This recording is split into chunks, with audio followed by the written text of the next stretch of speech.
है बॉटनी का। इसमें बात करेंगे साइंटिस्ट और उनकी कंट्रीब्यूशन के बारे में। तो फर्स्ट आपका आता है रॉबर्ट ब्राउन। तो रॉबर्ट ब्राउन ने क्या डिस्कवर किया है, न्यूक्लियस को डिस्कवर किया है 1831 में। एंड द सेकंड आता है आपका एंटोइन वॉन लीवेनॉफ। एंटोइन वॉन लीवेनॉफ ने क्या कहा है कि इन्होंने पहली बार देखा है और उसके बारे में बताया है, किसके बारे में, लिविंग सेल को देखा है और उसके बारे में बताया। थर्ड आता है आपका रॉबर्ट हुक। रॉबर्ट हुक ने क्या किया है, डिस्कवर किया है डेड सेल को। ठीक है, डेड सेल को डिस्कवर किया है और किस चीज़ से डिस्कवर किया है, from thin slice of a cork, slice के थिन कॉर्क से। सेकंड है कि सेल थ्योरी। सेल थ्योरी में आपके आते हैं टोटल 3 साइंटिस्ट हैं।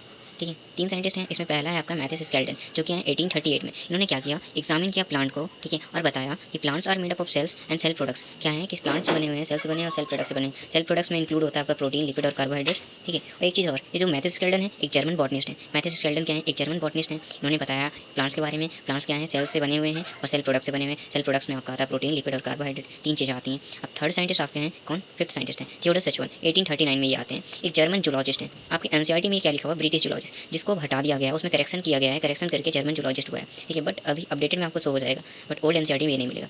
तो थियोडर सचवान आए 1839 में। इन्होंने क्या बताया, presence of cell wall in plants क्या है, एक यूनिक फीचर है। यूनिक फीचर क्या है, प्लांट वॉल में सेल वॉल का प्रेजेंस होना क्या है, एक यूनिक फीचर है। और दूसरी चीज़ उन्होंने ये बताई है, delimiting boundary of animal cell, plasma membrane. एक बात और इंपॉर्टेंट है, delimiting boundary of animal cell क्या है, प्लाज्मा मेम्ब्रेन है।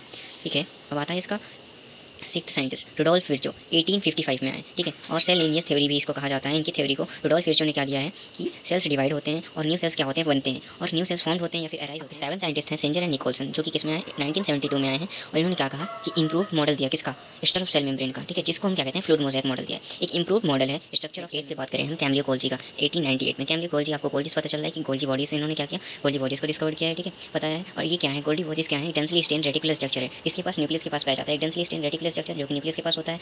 एंड देन नाइन्थ पे आता है जॉर्ज पेलाडे। जॉर्ज पेलाडे क्या करते हैं, 1953 में आए, राइबोसोम्स की डिस्कवरी किया है। ठीक है, राइबोसोम्स को डिस्कवर किया है, राइबोसोम्स को डिस्कवर किया जॉर्ज पेलाडे ने 1953 में। देन लास्ट आपका आता है फ्लेमिंग, ये न्यूक्लियस वाले टॉपिक का है। ठीक है, फ्लेमिंग ने क्या दिया, न्यूक्लियस को रॉबर्ट ब्राउन ने डिस्कवर किया है, तो फ्लेमिंग आता है एक टर्म। ठीक है, जिन्होंने क्या दिया है, एक नेम दिया है, क्रोमेटिन। क्रोमेटिन क्या है, एक न्यूक्लियर प्रोटीन फाइबर है। ठीक है, और आप इसको कहते हैं न्यूक्लियस का मटेरियल भी कह सकते हो। ये कहाँ होता है, इनसाइड न्यूक्लियोप्लास्ट और न्यूक्लियर मैट्रिक्स। ठीक है, बट इसमें देखो क्या क्या होता है, क्रोमेटिन और न्यूक्लियस दोनों प्रेजेंट होते हैं, किसके अंदर, इनसाइड न्यूक्लियोप्लास्ट और न्यूक्लियर। इस पार्ट में हम आपको ले आएंगे कुछ स्पेसिफिक टर्म्स जो यूज होते हैं इस चैप्टर में, cell the unit of life में। कुछ इंपॉर्टेंट टर्म है जो कि आपको मिल जाएंगे joining my channel and seeing my video. Thank you so much.